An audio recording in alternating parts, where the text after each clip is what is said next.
Hello students, so in this lecture we are going to talk about a very important topic that is the human brain. ठीक है, previous lecture में we talk about the nervous system, neurons की बात हो गई थी और मैंने आपको बता दिया था कि जो नर्वस सिस्टम है उसके दो इंपॉर्टेंट पार्ट्स है, एक तो पेरिफेरल नर्वस सिस्टम, दूसरा सेंट्रल नर्वस सिस्टम। और सेंट्रल नर्वस सिस्टम का एक part that is the nervous system, okay, neurons जो आपने था वो आप पढ़ चुके हो। तो आज के लेक्चर में we are going to talk about the brain. ठीक है, आज के लेक्चर में ब्रेन के बारे में बात करेंगे। Brain is a part of central nervous system. ठीक है, brain and spinal cord, I hope ये चीजें आपको याद है। सीएनएस में क्या आता है, ब्रेन एंड जो पीछे आपकी नर्व कॉर्ड होती है, रीढ़ की हड्डी में से जो पास होती है पीछे से। और दूसरा कौन सा सिस्टम था, PNS, that is the peripheral nervous system. Peripheral nervous system में आपका क्या आएगा, all the nerves those are coming from the brain and the nerve cord, they are the part of the peripheral nervous system. तो मैं लिखूंगा all the nerves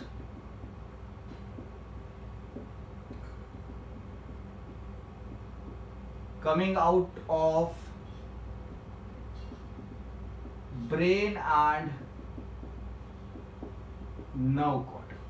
ठीक है, all the nerves coming out of the brain and the nerve cord, they are termed as the PNS, peripheral nervous system. और दोनों मिलकर क्या बनाते हैं, दोनों मिलकर बनाते हैं सेंट्रल नर्वस सिस्टम। हम सॉरी, दोनों मिलकर बनाते हैं द नर्वस सिस्टम। डन। सो आज के लेक्चर में अपन ने इस चीज के बारे में बात कर ली है। नर्व कॉर्ड का जो यूनिट था, जो नर्व बनाता है, ठीक है, दैट इज द न्यूरॉन। तो आज के लेक्चर में बात करूंगा ब्रेन के बारे में। ठीक है, brain is very important, I hope सबके पास है। काफी सारे पार्ट्स है ब्रेन के। तो अभी जो मैं डायग्राम यहाँ पे बना रहा हूं, तो ब्रेन की अगर बात करते हैं तो इस तरीके से ये स्ट्रक्चर होता है। ये पार्ट इस तरीके का पोर्शन है ब्रेन के पास, ये पोर्शन है ब्रेन के पास। ठीक है, this is known as the right hemisphere, this is known as the left hemisphere. ठीक है, और ये दोनों एक दूसरे के साथ अटैच्ड होते हैं। This is the right hemisphere, this is the left hemisphere, और दोनों एक दूसरे के साथ क्या होता है, अटैच्ड होते हैं। तो जो डायग्राम मैं बनाऊंगा वो बाहर से नहीं है, वो अंदर की तरफ से। तो ये जैसे ब्रेन है ना, राइट हेमिस्फीयर, लेफ्ट हेमिस्फीयर, तो आपने ब्रेन को सेंटर से कट किया है और आप ब्रेन को अंदर की तरफ से देख रहे हो। You are looking at the brain from the inner side, not from the outer side. ठीक है, brain is a very important structure. तो उसको काफी प्रोटेक्शन दी जाएगी। तो उसके ऊपर एक स्कल है ना, हड्डी है पूरी ऊपर की तरफ, और हड्डी के नीचे there are 3 layers of membrane. Before let's draw the diagram. तो डायग्राम बनाना कैसे, तो आप देख लो, मैं आपको सिंपल सा तरीका दिखा देता हूं। आप इस तरीके से पहले बनाओ।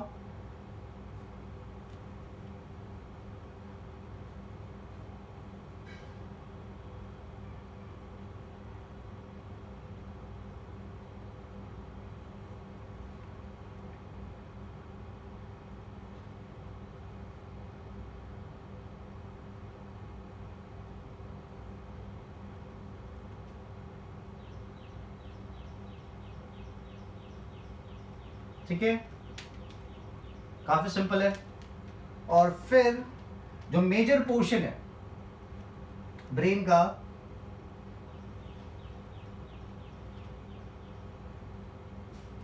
ठीक है, ये बन गया आपका मेजर पोर्शन।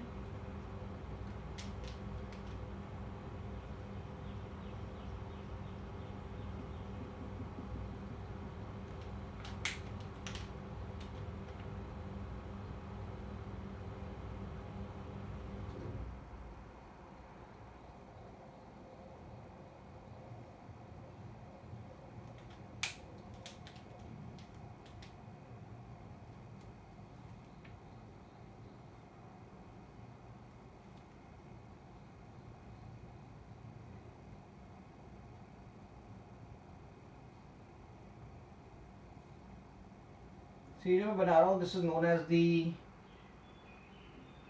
ब्रेन,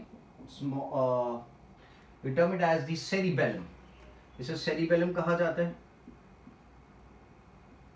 हिंदी में आपने सुना होगा छोटा दिमाग बोलते हैं। क्या बोलते हैं, छोटा दिमाग। And this is the majority of the portion जो है, that is the bigger part, and it would have a lot of grooves in it.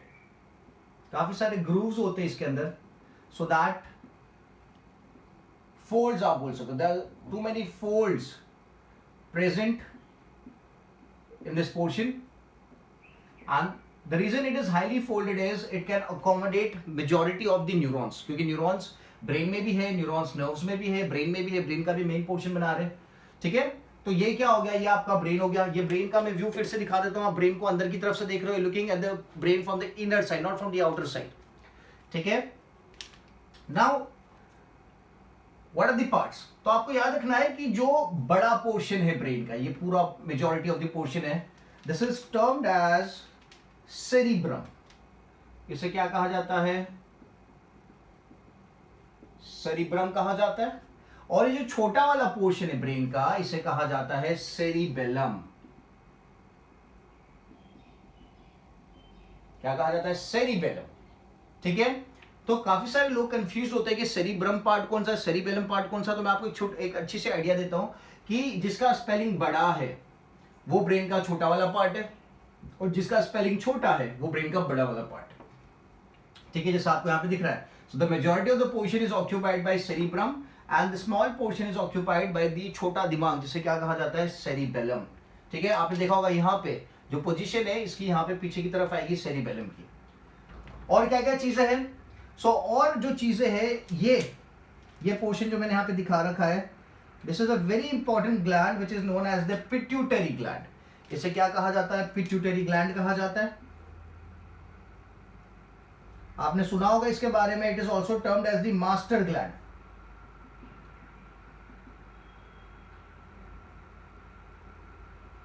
ठीक है, it is also termed as the master gland कहा जाता है। Pituitary gland के अगर पीछे की तरफ जाते हैं तो जो पीछे की तरफ का जो पोर्शन है, दैट इज टर्म्ड एज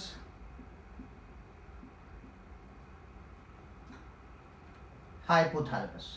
जो पीछे की तरफ का पोर्शन मैंने दिखाया है उसे क्या कहा जाता है, it is termed as hypothalamus, ठीक है। एक और ग्लैंड यहां पे लोकेटेड है, ये वाला जो पोर्शन आपको दिख रहा है, this is also very important gland, it is known as the pineal gland. इसे क्या कहा जाता है, पीनियल ग्लैंड कहा जाता है, ठीक है। एंड ये जो पोर्शन है, this portion is termed as the midbrain. इस पोर्शन को कहा जाता है, this portion is the midbrain, ठीक है। So this is the midbrain. यहां आगे की तरफ हाइपोथैलेमस है, ये जो आउटग्रोथ दिख रही है आपको, that is the pituitary gland. Then we have this bulges here. So this is known as the pons. This portion is known as pons. So pons के नीचे की तरफ जो आपको पोर्शन दिख रहा है, that is termed as medulla oblongata. क्या कहा जाता है इसे, मेडुला ऑब्लंगाटा कहा जाता है।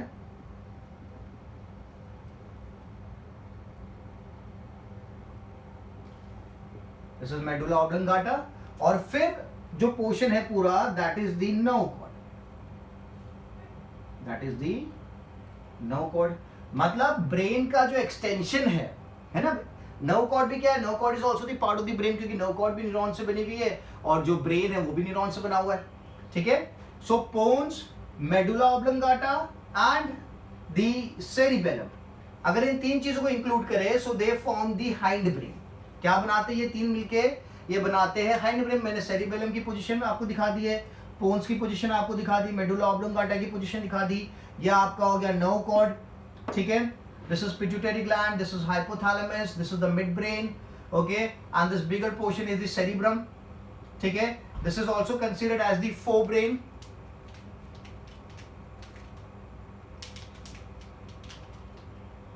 This is the forebrain, ठीक है। अब अगर ब्रेन को याद रखना है तो ब्रेन की जो लेबलिंग्स आपको याद रखनी पड़ेगी, आपको ब्रेन का डायग्राम याद रखना पड़ेगा, क्योंकि कौन सी चीज कहां पे प्लेस्ड है आप डायग्राम के बेसिस पे ही पता लगा सकते हो कि यार पीनियल ग्लैंड की पोजीशन कहां है, पिट्यूटरी ग्लैंड की पोजीशन कहां पे।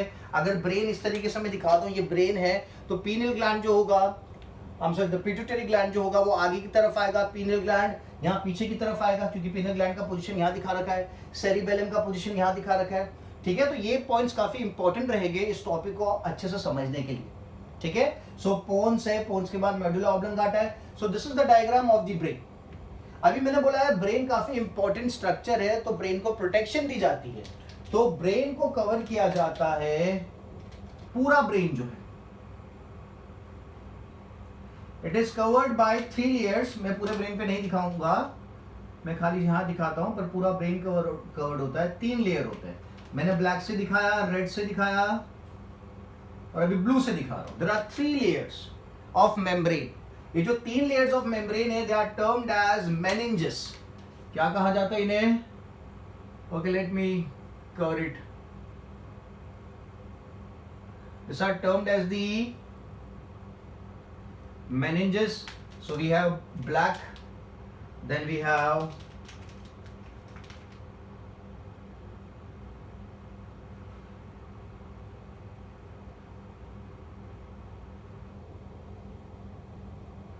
the red portion, and then we have the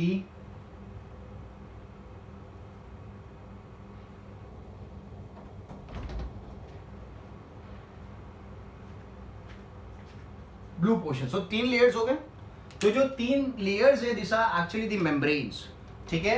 और इन मेम्ब्रेन्स का नाम है, they are termed as meninges. क्या कहा जाता है इन मेम्ब्रेन्स को? 3 मेम्ब्रेन्स।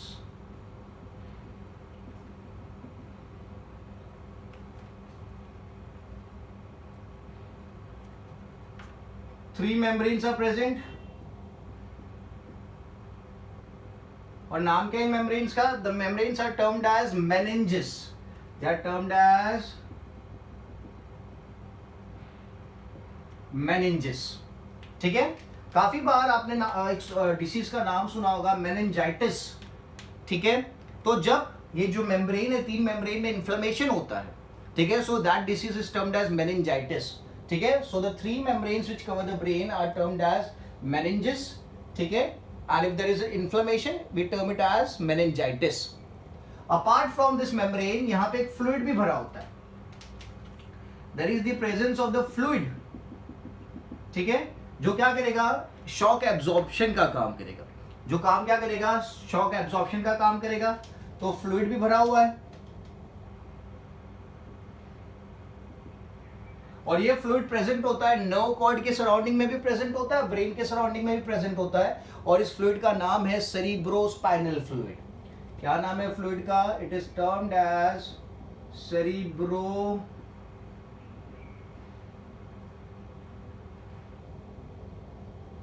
स्पाइनल फ्लूइड, ठीक है।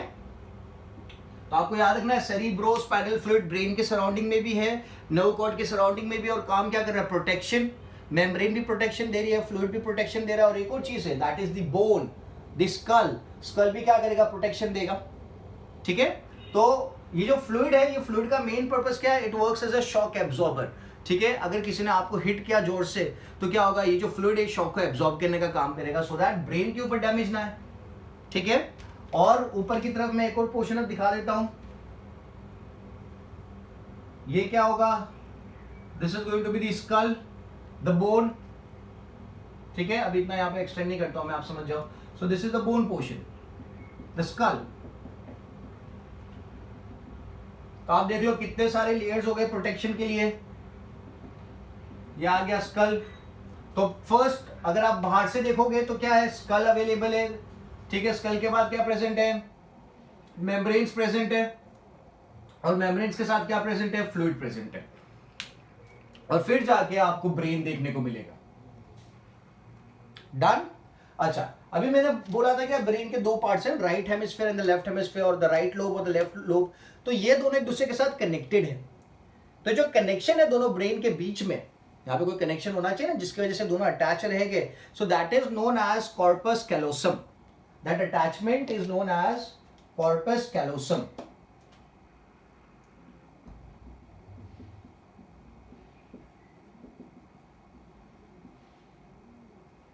The attachment is known as corpus callosum.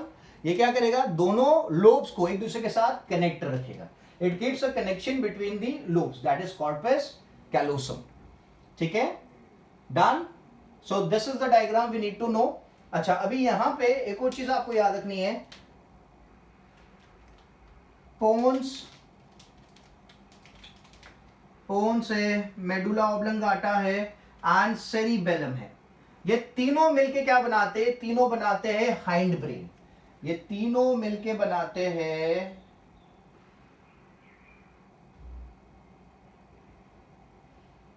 Hind brain. ठीक है, तो we have this forebrain. Forebrain के बाद आएगा आपका मिड ब्रेन। मिड ब्रेन के बाद आएगा hind brain, that is cerebellum, pons and medulla oblongata. ये तीनों मिलके बनाएंगे हाइंड ब्रेन। ठीक है, पोन्स, मेडुला ऑब्लंगाटा और नर्व कॉर्ड को अगर कंसीडर किया जाए तो they form the brain stem, but आप नहीं लिखोगे सो के। So I hope the diagram is very clear. Structures काफी फोल्डेड है so that it can accommodate higher amount of neurons. ठीक है, and this is the inner portion of the brain. मैं फिर से बता रहा हूं, ये बाहर की तरफ से आप नहीं देख रहे हो, आप अंदर की तरफ से देख रहे हो। आपने ब्रेन को कट कर दिया दो पार्ट्स में और फिर आप अंदर की तरफ ऑब्जर्व कर रहे हो, और दोनों पार्ट्स को एक दूसरे से कनेक्ट करने के लिए क्या चीज प्रेजेंट है? कॉर्पस कैलोसम प्रेजेंट है, जो दोनों लोब्स को एक दूसरे के साथ कनेक्टेड रखेगा। ठीक है, so this is the forebrain, this is the midbrain and cerebellum, pons and medulla oblongata मिलके क्या बनाते हैं? हाइंड ब्रेन बनाते हैं। ठीक है, pons and medulla oblongata are closest to the nerve cord. तो जो ब्रेन का स्ट्रक्चर नर्व कॉर्ड के सबसे पास में होगा वो इतना बेसिक काम करेगा, it performs that particular basic function. ठीक है, बेसिक फंक्शंस क्या? आपकी बॉडी की ब्रीदिंग है, सर्कुलेशन है, एक्सक्रीशन है, this are all the basic functions, so they are going to be controlled by the portion which is closest to the nerve cord. तो medulla है, पोन्स है, cerebellum है, ये सब क्या है? आपके पास में लोकेटेड है। ठीक है, नाउ सेरिबेलम की अगर मैं बात करता हूं तो cerebellum deals with motor memory. क्या कहा जाता है? मोटर मेमोरी से डील करता है। Now what is motor memory? तो अगर मैं मोटर मेमोरी की बात करता हूं तो आपने आपकी लाइफ ड्यूरेशन में जो जो चीजें सीखी है, आपने चलना सीखा है, आपने डांस करना सीखा, आपने स्विम करना सीखा है, आपने सिंगिंग सीखी है, तो ये जो भी मेमोरी है आपकी यहाँ पे स्टोर होती है।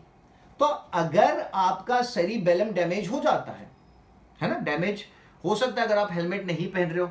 ठीक है, तो डैमेज अगर हो जाता है तो आप चलना भूल सकते हो, आप डांस करना भूल सकते हो, इवन आप बोलना भूल सकते हो, because it controls the motor memory.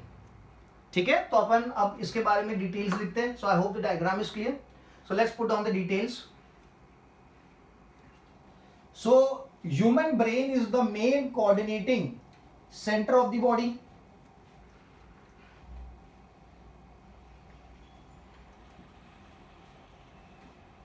सही बोला मैंने? The human brain is the main coordinating centre of the body.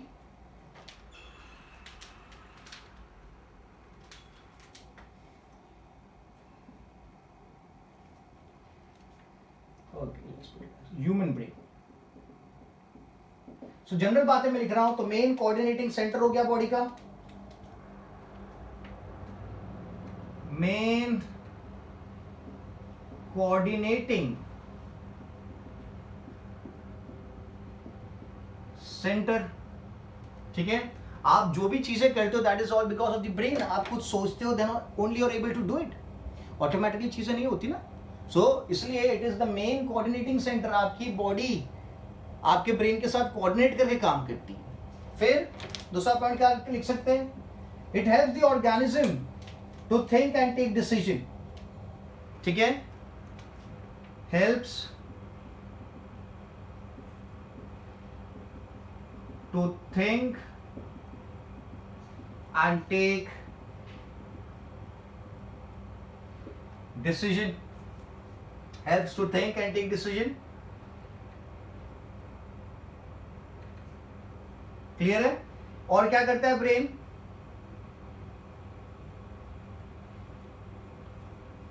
It gets the information from different parts of the body. It receives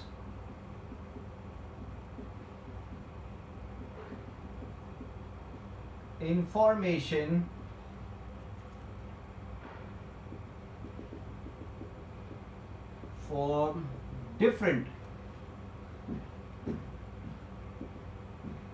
from different parts of body। आपने neurons में पढ़ा था ना कि different parts of body से जो neuron signal लेके आएगा that is the sensory neuron, और फिर ब्रेन जब रिएक्ट करेगा तो जो सिग्नल न्यूरॉन के थ्रू जाएगा that is the motor neuron. So यहाँ पे मैं लिख रहा हूँ receives information from different parts of the body and क्या करेगा? उसको रिसीव करने के बाद सिग्नल को इंटरप्रीट करेगा, okay, and sends instruction to the muscles of the affected part, ठीक है। तो receives information from different parts of the body, फिर क्या होगा, इंटरप्रीट्स,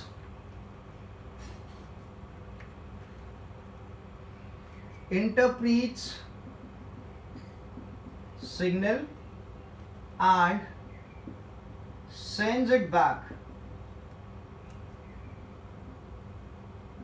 to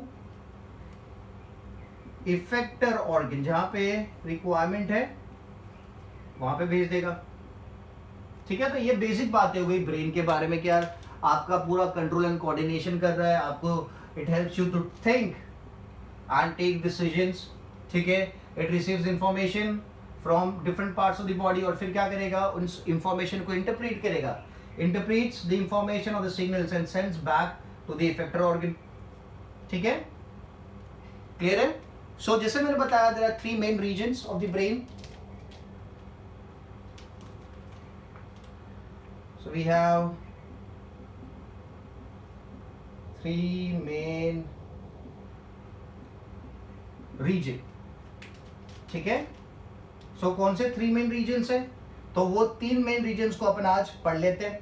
तो मैंने बता तो दिया था, it was the forebrain, it is the diagram में आपने फोरब्रेन देखा। Forebrain is actually the decision maker, the boss, जो भी डिसीजन लेने का काम होता है फोरब्रेन करता है। जैसा आप एमसीक्यू टिक कर रहे हो तो आपको लगता है कि यार ए टिक करना है, बी टिक करना है, सी टिक करना है, डी कौन सा टिक करना है, तो जो डिसीजन आप लेते हो कि नहीं सी इज द करेक्ट आंसर, तो उसको आप टिक कर रहे हो, तो that decision is taken by the forebrain. आप रोड क्रॉस कर रहे हो तो रोड क्रॉस करते टाइम लाइक कि रोड क्रॉस करना है या नहीं करना है, सो ये जो डिसीजन है that is going to be taken by the forebrain, ठीक है। इसलिए इसे क्या कहा जाएगा, द बॉस, ठीक है। तो थ्री मेन रीजन जो ब्रेन के, एक तो हो गया आपका फोरब्रेन हो गया, फोरब्रेन के बाद क्या आ जाएगा, there is going to be midbrain, ठीक है, and then there is hind brain. So midbrain, hindbrain and forebrain are the main three parts of the brain. So let's discuss each of them.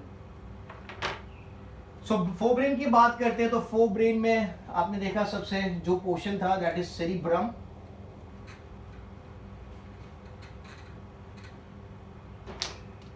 It is the largest, most developed and the main thinking part of the brain.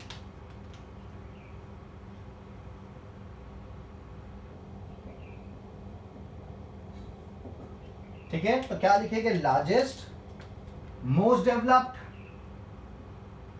It is the largest, most developed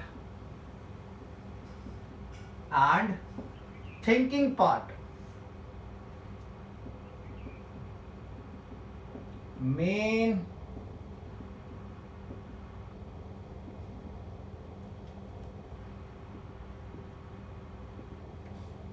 thinking part of the brain, ठीक है। जो मैंने बताया, it is the boss, decision maker, receives signals, it receives sensory impulses from various receptors, receives sensory impulse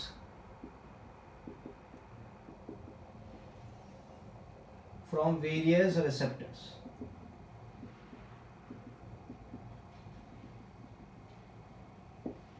ठीक है। सो forebrain आपने diagram में देखा, it's the largest, it is the most developed and main thinking part of the brain, ठीक है। ये सब keywords है, आपको याद रखने पड़ेंगे। लार्जेस्ट है, मोस्ट डेवलप्ड है, main thinking part of the brain है, and receives sensory impulses from various receptors, ठीक है। Now let's talk about the components of the forebrain. तो फोरब्रेन में आता है सेरिब्रम, कौन आता है, सेरिब्रम आता है। तो सेरिब्रम के बारे में अगर मैं लिखूं तो it is the main thinking part of the brain, यहां पे लिखते हैं अपन main thinking part of the brain, main thinking part of brain, ठीक है। It is responsible for reasoning, it is responsible for या carries the function of, responsible for speech, speech के लिए responsible है,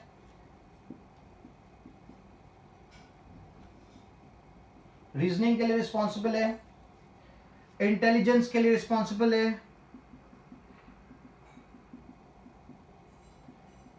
ठीक है, साइट के लिए रिस्पॉन्सिबल है, एंड हियरिंग सुनने के लिए भी रिस्पॉन्सिबल है,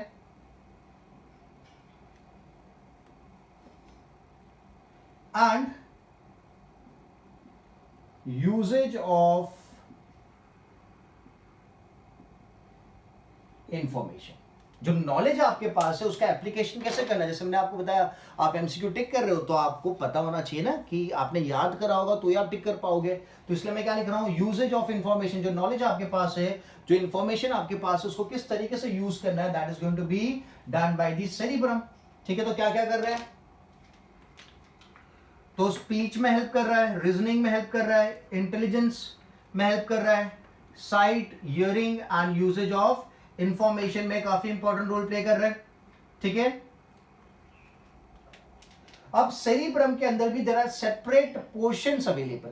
ठीक है, जो क्या करेंगे, there are separate portions available जो क्या करेंगे, इंफॉर्मेशन को इंटरप्रेट करेंगे by combining information from different receptors. ठीक है, तो सेरिब्रम भी फर्दर डिवाइडेड है, तो लिखता हूं मैं, there are separate areas of association, there are separate areas are separate areas of association किसके अंदर, सेरिब्रम के अंदर सेपरेट एरियाज ऑफ एसोसिएशन, जहां पे क्या किया जाएगा, where sensory information is interpreted, where sensory information, जो भी इंफॉर्मेशन आई डिफरेंट पार्ट से, is interpreted by combining, interpreted by combining the information from other receptors, the information from other receptors as well as with the information that is already stored, as well as with the information that is already stored। कहां पे stored है, इन दी brain. ठीक है, तो यहां पे देखो काफी कॉम्प्लेक्स काम हो रहा है कि यार आपके जो सेरिब्रम है वहां पे सेपरेट एरियाज अवेलेबल है। ठीक है, देयर आर सेपरेट एरियाज जो क्या काम कर रहे हैं, areas of association where sensory information is interpreted by combining the information from other receptors as well as the information that is already stored in the brain. ठीक है, अभी इसका मैं आपको अगर एग्जांपल दूं तो लेट्स से किसी ने मुझे टच किया। ठीक है, सो टच क्या, that is the sensory information, वो मेरे ब्रेन के पास जाएगी। ओके, मेरा सेंसरी इंफॉर्मेशन क्या करेगा, जब ब्रेन के पास जाएगी तो ब्रेन उस इंफॉर्मेशन को इंटरप्रेट करेगा कि कहां पे टच किया, हाथ पे टच किया, पांव पे टच किया है या फिर पिंच किया है, और इंटरप्रेट करने के बाद वो क्या करेगा, दूसरी इंफॉर्मेशन कौन सी, जो उसके पास स्टोर्ड इंफॉर्मेशन है, उस इंफॉर्मेशन को यूज करेगा और बताएगा कि यार किसने टच किया या किसने पिंच किया।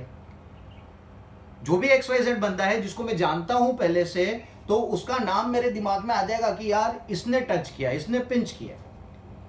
तो एक तो सेंसेशन आ गया आपका, कौन सा, टच का सेंसेशन आ गया।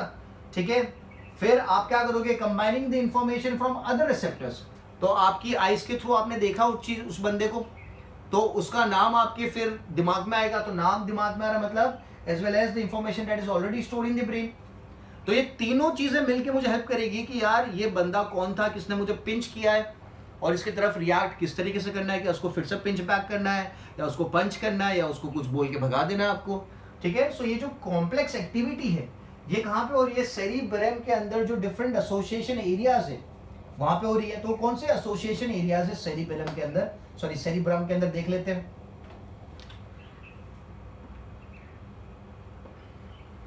तो सेरिब्रम की हेडिंग नहीं लिखूंगा मैं उसे। There are sensory areas which receives sensory impulses from,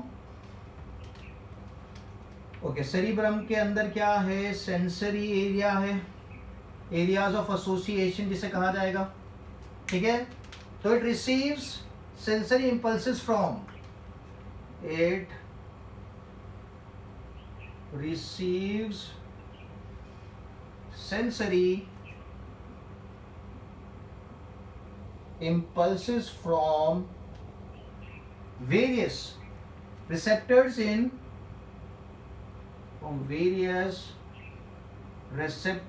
in, कहां पे होते हैं रेसेप्टर्स, स्किन में प्रेजेंट है। ठीक है, स्किन के साथ कहां प्रेजेंट है, मसल्स में प्रेजेंट है, आई में प्रेजेंट है, ईयर्स में प्रेजेंट है, and the nose, muscle, ear, eye and nose. ठीक है, तो सेंसरी एरिया जो सेरिब्रम के अंदर लोकेटेड है वो इंफॉर्मेशन या फिर इंपल्स को रिसीव करेगा कहां से, from the skin, from the muscle, from the ears, eyes and nose. तो ये एक पोर्शन हो गया सेरिब्रम के अंदर। दूसरा पोर्शन कौन सा है, सो दूसरा पोर्शन है एसोसिएशन एरियाज। दूसरे पोर्शन का नाम है एसोसिएशन एरिया।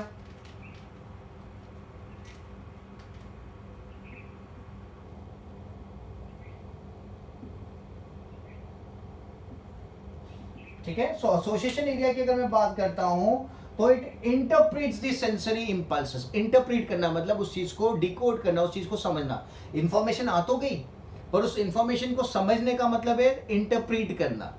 ठीक है, what does that information mean, तो सिग्नल रिसीव तो हो गया, अब रिसीव करने के बाद क्या करेंगे, इंटरप्रेट करेंगे। तो interpret sensory information, interpret sensory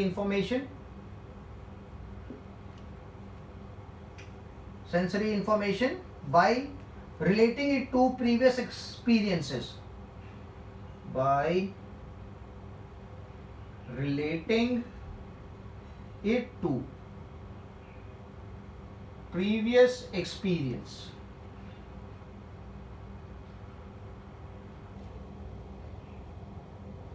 Previous experience and information from other receptors, and information from other receptors. ठीक है, समझ में आ गया कि एसोसिएशन एरिया क्या करेगा, जो भी सिग्नल आया था उसको इंटरप्रेट करेगा, और फिर इंटरप्रेट करने के बाद क्या करेगा, जो relating it to previous experience and information from other receptors, उसके साथ कंबाइन करके रिएक्ट करने में हेल्प करेगा। ठीक है, फॉर एग्जांपल अगर आप कोई फिश को देखते हो तो आप फिश को देख के क्या रिएक्ट करोगे, आपका रिएक्शन नॉर्मल रिएक्शन होगा। बट आप सोचो कि आपके सामने आ जाता है लायन, तो आप क्या रिएक्ट करोगे। आपके दोनों केस में जो रिएक्शन होंगे वो अलग अलग होंगे, डिपेंडिंग ऑन योर एक्सपीरियंसेस। आपने देखा है कि टीवी के ऊपर आपने कहीं देखा होगा या कोई वीडियो देखा होगा कि लायन क्या करता है, लायन तो इंसान को मार डालेगा, फिश तो नहीं मारेगी। तो ये एक्सपीरियंस आपने पहले ले रखा है, आपने ऐसा कुछ देख रखा है, तो इसकी वजह से आपका जो ब्रेन है वो क्या आपको बोलेगा कि वहां से भागो, और आप भागने लगोगे। ठीक है, फिश को देख के आप थोड़ी भागोगे, फ्लावर्स को देख के आप थोड़ी भागोगे, क्योंकि आपका कोई ऐसा एक्सपीरियंस है ही नहीं फ्लावर के साथ कि फ्लावर ने आके आपको मार दिया। ठीक है, डन। तो ये हो गया आपका सेरिब्रम का दूसरा part, that is the association area. तीसरा पार्ट कौन सा है, तो तीसरा पार्ट है मोटर एरिया। ठीक है, तो